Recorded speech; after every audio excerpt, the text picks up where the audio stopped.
Saudara-saudaraku di dalam Tuhan, apa kabarnya? Saya berharap Bapak Ibu saudara-saudara semuanya dalam keadaan yang sehat dan baik-baik saja. Nah, Rabu yang lalu saudara-saudara kita sudah membahas tentang kehidupan suami istri yang saling mencintai tetapi bisa juga bertengkar. Nah, itu bukan petanda bahwa rumah tangga Anda tidak harmonis, tetapi itu merupakan sebuah proses untuk saling mengenal harapan masing-masing.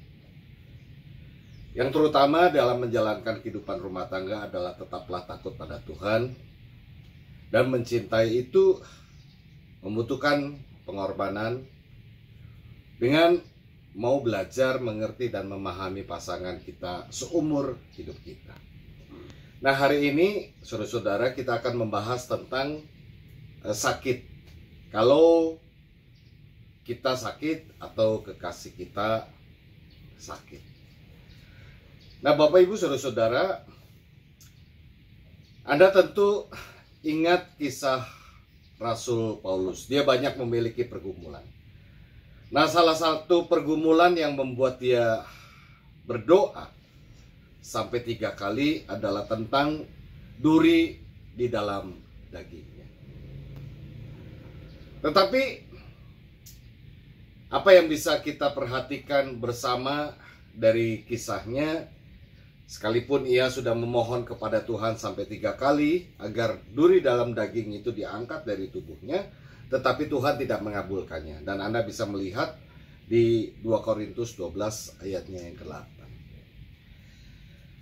Nah, saudara-saudara, menurut beberapa penafsir, yang dimaksud duri dalam daging yang dialami oleh Rasul Paulus itu adalah suatu penyakit tertentu yang membuatnya menderita. Nah, tidak jelas memang penyakit di bagian tubuh mana. Bisa jadi di mata. Kita ingat saat ia buta bertemu dengan Tuhan, mungkin itu efek. Itu menurut para ahli. Dan juga para ahli mengatakan mungkin juga di bagian perut. Tetapi saudara-saudara, itu hanya sebuah pengandaian, sebuah penafsiran, tidak pasti, tidak jelas, karena tidak ada keterangan di Alkitab yang memaparkan itu secara eksplisit. Tetapi satu fakta bahwa duri dalam dagingnya itulah yang membuatnya untuk membatasi pelayanan atau kunjungan pekabaran Injil di malam hari. Tetapi ini pun memang tidak jelas gitu ya, hanya sebuah dugaan saja. Yang pasti saudara-saudara, duri dalam daging yang dialami Paulus membuatnya berharap agar Tuhan menyingkirkannya. Tetapi Tuhan justru berkata sesuai pengakuan Paulus begini. Ya, kita bisa lihat di 2 Korintus. Saudara-saudara, ini sebetulnya ayat yang cukup kita kenal ya. 2 Korintus 12 ayatnya yang ke-9. Tetapi jawab Tuhan kepadaku, cukuplah kasih karuniaku bagimu, sebab justru dalam kelemahanlah kuasaku menjadi sempurna.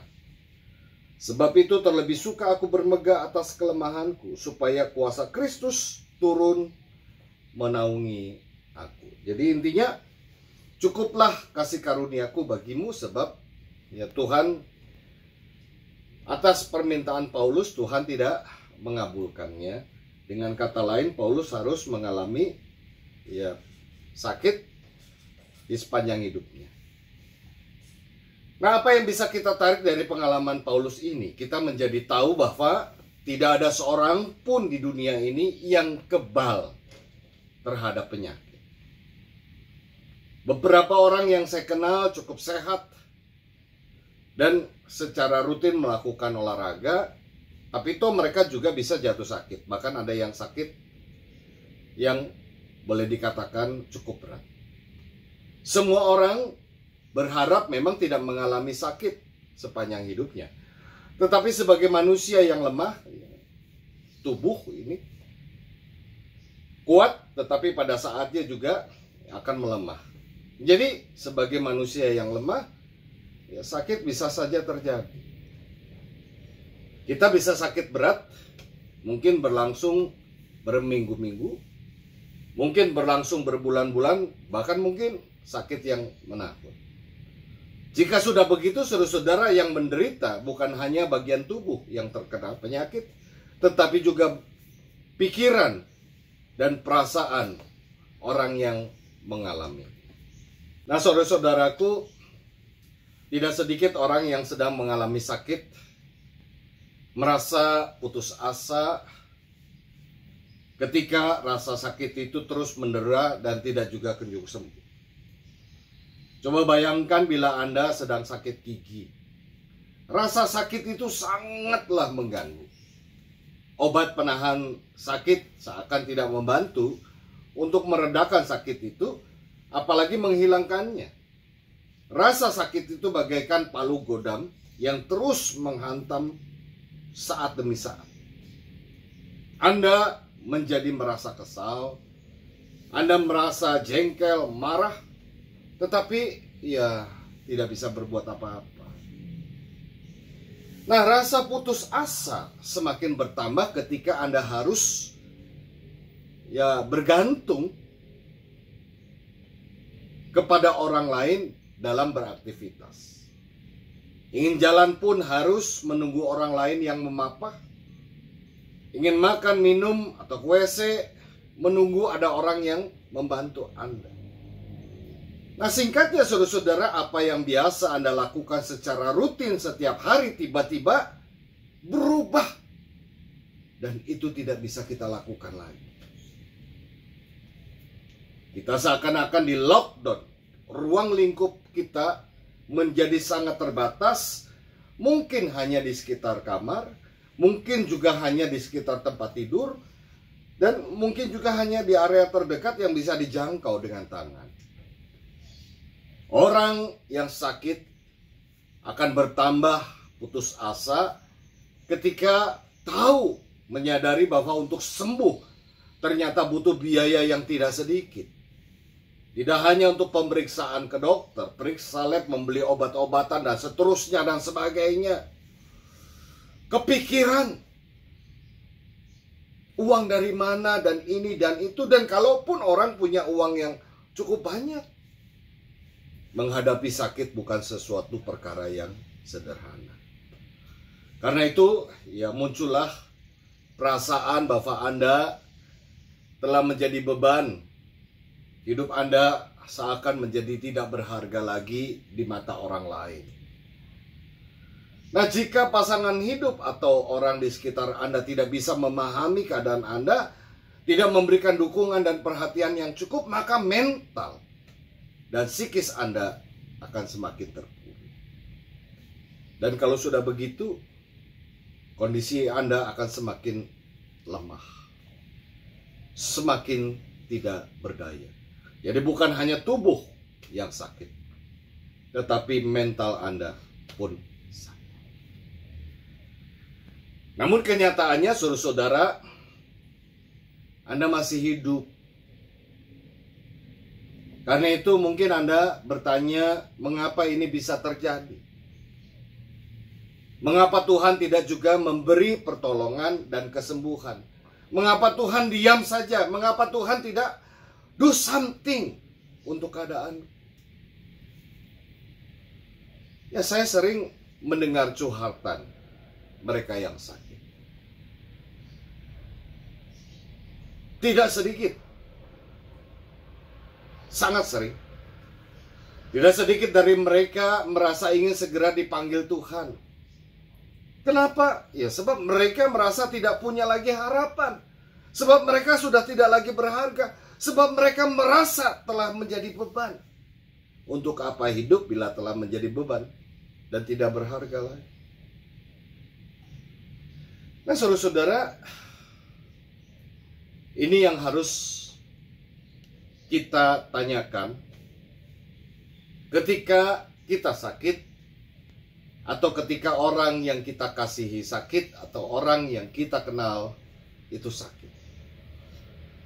Apa yang bisa dibuat ketika sakit itu datang. Nah, Bapak Ibu Saudara-saudara yang dikasih oleh Tuhan Yesus, saya pernah mengalami sakit yang menahun. Dan beberapa waktu yang lalu saya mendadak harus dirawat karena serangan stroke gitu katanya. Nah, dari pengalaman itu saya bisa share beberapa hal yang mungkin bisa berguna bagi kita semua saat menghadapi sakit. Mungkin diri kita atau orang yang kita kasihi yang menjadi sakit. Nah, beberapa saran yang ingin saya sampaikan ini itu berkenaan dengan cara pandang bagi yang menderita sakit. Orang yang sakit itu sendiri terhadap keadaan sakitnya, juga cara pandang, sikap dan perlakuan dari orang yang terdekat, juga bagaimana orang-orang yang hidup di sekitar Anda ketika ada yang sakit, juga bagaimana sikap gereja ketika ada anggotanya yang sakit. Nah, kita akan membahas satu persatu bagaimana orang yang sakit memandang sakit itu, bagaimana kekasih orang-orang di rumah menghadapi orang yang dikasihinya itu sakit, dan tetangga, saudara, dan seterusnya bagaimana ketika memandang ada orang yang sakit, dan gereja bagaimana sikap gereja menghadapi orang sakit. Nah, yang pertama saudara-saudara, bagi Anda yang sedang mengalami sakit dan mungkin dalam kondisi terbaring di tempat tidur atau masih tetap bisa beraktivitas sekalipun sangat-sangat terbatas. Dalam arti Anda tetap bergantung kepada orang lain untuk melakukan ini itu yang lebih berat. Nah, Bapak Ibu, Rasul Paulus pernah memberikan kesaksian yang merupakan hasil dari pergumulannya. Mari kita membuka Roma 8, dan ayat ini memang sering saya ulas bahkan di acara ngopi yang sebelumnya. Roma pasalnya ke-8 ayat 38 dan 39. Saya akan bacakan. Sebab aku yakin bahwa baik maut maupun hidup, baik malaikat-malaikat maupun pemerintah-pemerintah, baik yang ada sekarang maupun yang akan datang, atau kuasa-kuasa baik yang di atas maupun yang di bawah, ataupun sesuatu makhluk lain, tidak akan memisahkan kita dari kasih Allah yang ada dalam Kristus Yesus Tuhan kita. Nah, apa artinya saudara-saudara? Saya menyadari ini tidak mudah, tetapi saya harus katakan bahwa bagi kita yang sedang mengalami sakit, musuh terberat kita bukanlah rasa sakit itu sebetulnya, tetapi perasaan menjadi beban, perasaan tidak berdaya, perasaan tidak berharga. Itu hal yang paling berat dan musuh terberat. Nah, perasaan-perasaan seperti itu lambat laun, bila tidak diatasi, akan mengikis tidak hanya kekuatan mental Anda dalam menghadapi sakit, tetapi juga mengikis keyakinan Anda tentang betapa Tuhan sangat mengasihi Anda. Sebab Anda hanya berpikir bahwa Tuhan tidak care, Tuhan tidak peduli, dan tidak mau mengabulkan permohonan Anda. Apakah betul bahwa Tuhan tidak care? Apakah betul Tuhan tidak peduli terhadap keadaan Anda? Jadi saudara-saudara, perasaan-perasaan itu justru yang paling bahaya dibandingkan rasa sakitnya. Nah, kini yang harus menjadi pertanyaan bagi kita adalah bagaimana menghadapi perasaan yang demikian. Nah, saya ingin katakan, lihatlah betapa Tuhan tetap mengasihi Anda. Perhatikanlah betapa Tuhan itu tetap mengasihi Anda.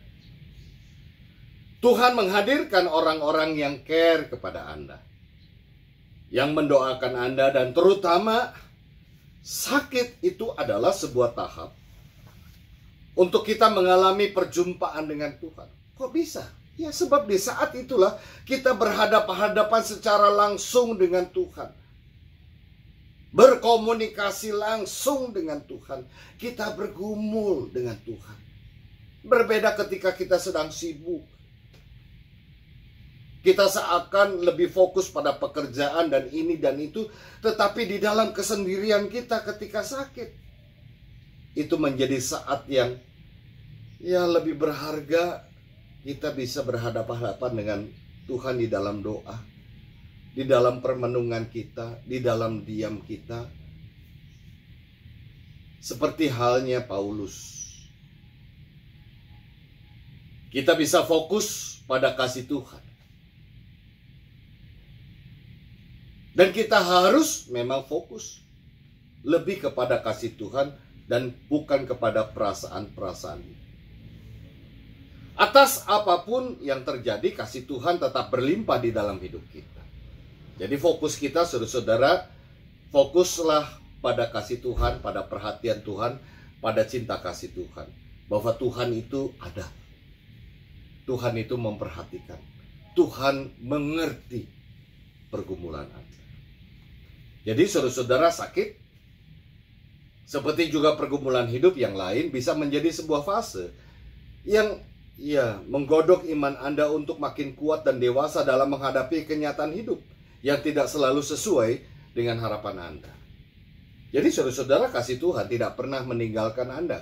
Karena itu makin dekatlah pada Tuhan dan percayalah pada kuasa-Nya. Ia mampu melakukan segala hal, apalagi untuk memberi kita karunia kesembuhan. Itu adalah hal yang mudah bagi. Tuhan pernah berfirman, saudara-saudara, dan ini sebetulnya yang harus menjadi pegangan bagi kita yang sakit. Saya akan bacakan dari Yeremia pasal 30 ayat 17a. Sebab aku akan mendatangkan kesembuhan bagimu. Aku akan mengobati luka-lukamu. Demikianlah firman Tuhan. Saya ulangi. Sebab aku akan mendatangkan kesembuhan bagimu, aku akan mengobati luka-lukamu. Demikianlah firman Tuhan. Yeremia 30 ayat 17. Nah, sekarang hal yang kedua, saudara-saudara, yaitu untuk pasangan hidup atau anggota keluarga yang sedang menghadapi saudaranya atau orang tua atau pasangannya yang sakit. Nah, betul, merawat orang sakit itu merupakan hal yang sangat tidak mudah. Ya, di rumah ini, saudara-saudara, ada mama mertua yang sakit karena stroke sejak tahun 2013. Jadi hampir sudah 7 tahun ya. Untuk duduk, menyiapkan makanan, apalagi untuk pindah ke kursi roda harus selalu dibantu. Apalagi ketika akan diajak jalan-jalan untuk masuk ke mobil itu tidak mudah. Dan semakin tidak banyak gerak, itu akan semakin sulit. Jadi di rumah ini pernah ada 2 orang yang dalam kondisi yang sakit, yaitu mama mertua dan saya.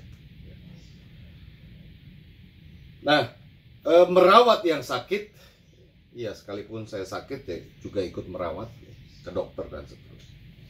Merawat yang sakit membutuhkan pengorbanan. Ritme hidup Anda menjadi berubah. Kebiasaan Anda menjadi berubah. Tidak lagi seperti ketika semua anggota keluarga dalam keadaan yang sehat. Ketika ada yang sakit, pola hidup kita, semuanya berubah secara total. Mungkin Anda merasa itu sebagai beban juga. Tetapi bila Anda melakukannya karena kasih, maka waktu yang dilewati akan terasa jauh lebih ringan dibandingkan Anda merawatnya dengan perasaan beban.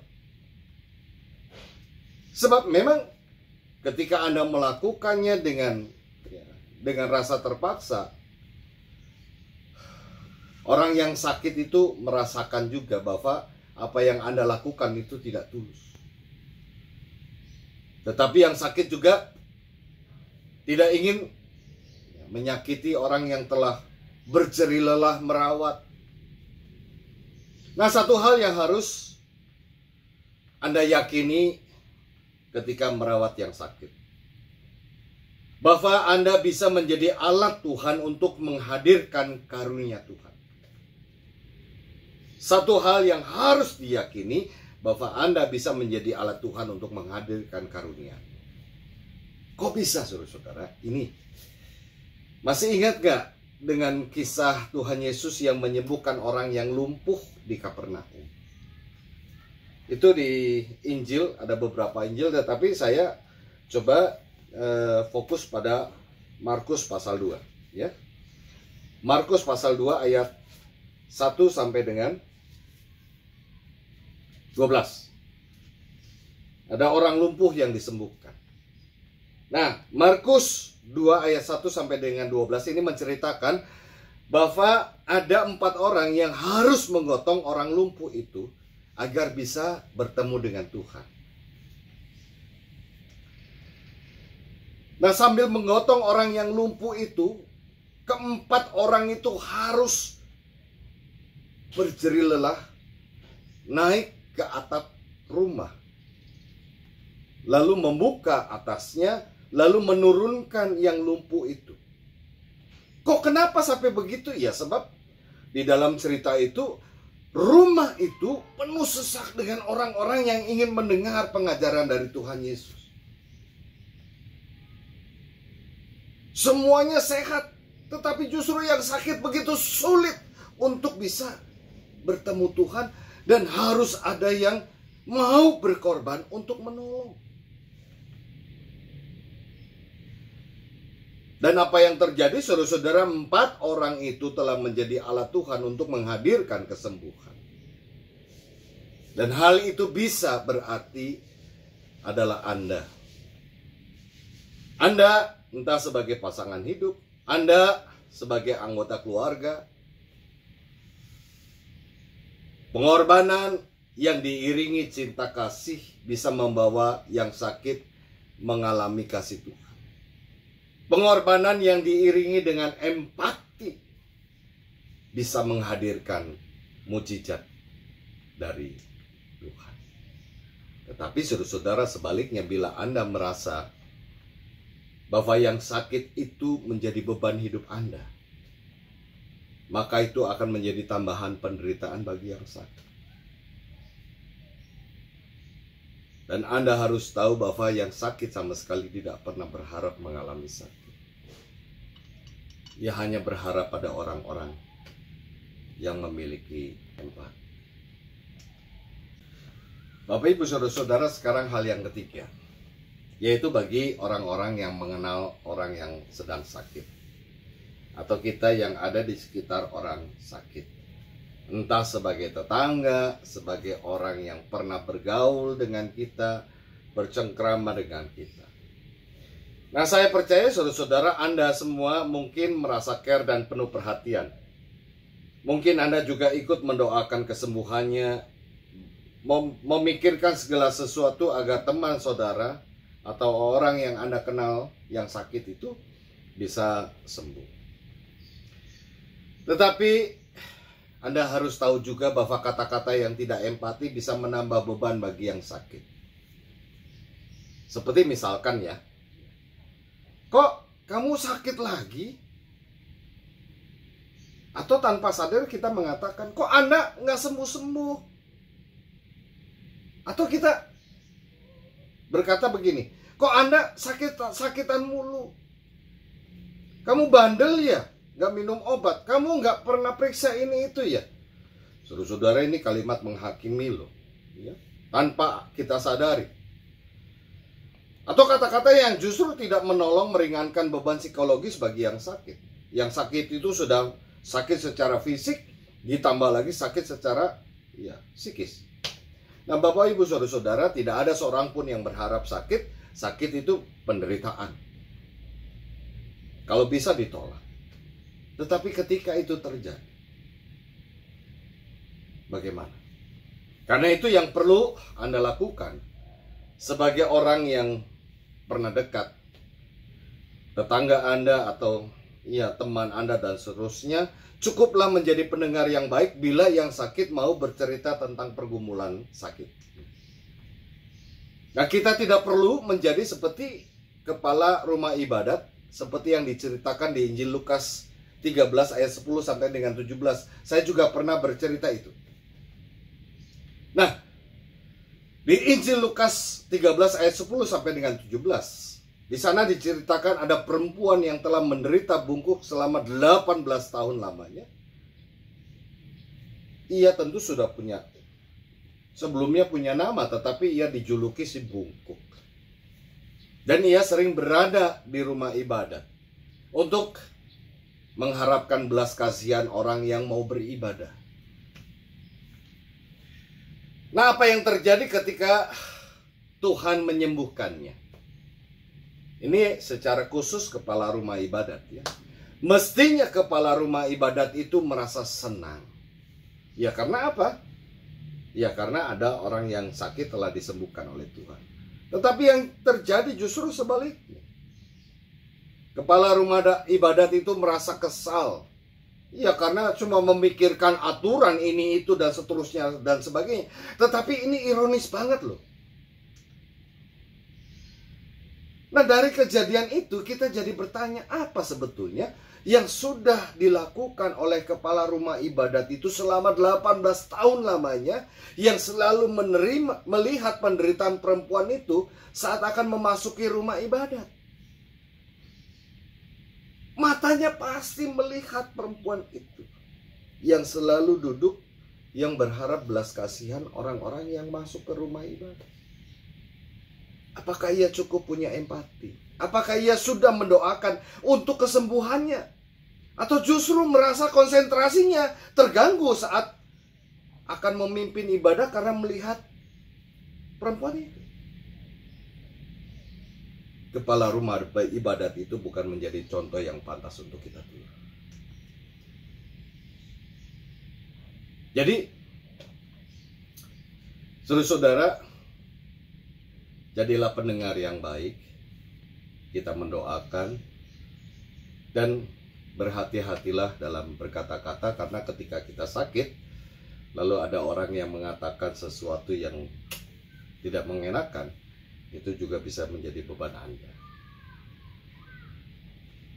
Ini yang keempat, saudara-saudara, yang terakhir, yaitu untuk diperhatikan oleh gereja. Dalam hal ini secara khusus bagi para pelawat. Betul, saudara-saudara, gereja atau para pelawat begitu care kepada mereka yang sakit. Karena itulah para pelawatlah yang biasanya yang pertama melawat saat mendengar Anda sakit. Itu. Para pelawat yang lebih dahulu datang ke orang sakit. Tetapi karena tujuannya adalah mendoakan, kita datang untuk meringankan beban penderitaan. Dan kita berdoa agar ia bisa sembuh. Maka yang harus difikirkan, dilakukan adalah datanglah dengan berdoa lebih dahulu. Jadi sebelum kita melawat, ya kita berdoa. Tujuannya apa? Agar kita yang melawat dipakai Tuhan sebagai alat bagi. Agar kita menjadi alat kepanjangan Tuhan untuk menghadirkan penghiburan, kekuatan, sukacita bagi yang sakit. Dan ini juga yang perlu diperhatikan dengan baik. Bagi kita yang melawat, ya cukuplah maksimal 3 orang. Sebab semakin banyak orang yang melawat, itu bisa merepotkan bagi keluarga yang kita kunjungi. Nah, sekalipun kita sudah menginfokan agar keluarga tidak perlu repot-repot menyiapkan ini itu saat kita kunjungi, tetapi tetap saja orang yang kita lawat, keluarganya, ya harus menyiapkan ini itu saat ada tamu yang datang. Sama halnya ketika ada tamu yang datang, kita ya menyambut dengan baik. Jadi lakukanlah persiapan yang baik saat melawat orang sakit. Jadilah pendengar yang baik, dan cukuplah 3 orang maksimal. Dan idealnya itu 2 orang. Seperti Tuhan mengutus muridnya, itu masing-masing 2 orang per kelompok. Tidak banyakkan, 2 orang. Nah, Bapak Ibu Saudara-saudara yang dikasih oleh Tuhan, kira-kira demikian pembahasan kita pada acara ngopi hari ini. Semoga berguna dan menjadi berkat bagi kita semua. Mari kita berdoa. Bapa Surgawi di dalam Tuhan Yesus, sepenuh hati kami ingin berdoa untuk setiap orang yang sedang sakit, baik yang dirawat di rumah maupun yang dirawat di rumah sakit. Dan bagi yang sakit berada di dalam keterbatasan, kami mohon Tuhan, kiranya Engkau mau memberikan terutama hati yang tetap penuh sukacita bagi mereka yang sedang mengalami sakit. Paling tidak itu yang bisa dirasakan sebagai penghiburan dari Tuhan. Dan kami yakin Engkau adalah teman yang setia ketika ia merasa kesepian, ketika ia sedang mengalami penderitaan. Dan kami yakin Tuhan, bahwa ada proses yang bisa terjadi ketika Tuhan memberkati obat-obatan, ketika Tuhan memberkati perawatan, dan ketika Tuhan memberkati cinta kasih dari keluarga atau orang-orang di sekitarnya yang mengunjungi, yang melawat. Itu bisa dipakai oleh Tuhan sebagai alat karunia untuk mendatangkan kesembuhan bagi yang sakit. Begitu juga berikanlah kekuatan, berikanlah sukacita bagi yang merawat, agar melalui mereka yang merawat, yang sakit bisa merasakan cinta kasih Tuhan. Masih terus berharap dan yakin bahwa Allah itu adalah Allah yang penuh kasih, Allah yang tidak pernah membiarkannya sendirian. Kami juga berdoa untuk gereja di tengah-tengah situasi saat ini. Memang sulit untuk melawat secara tatap muka, tetapi biarlah pelayanan gereja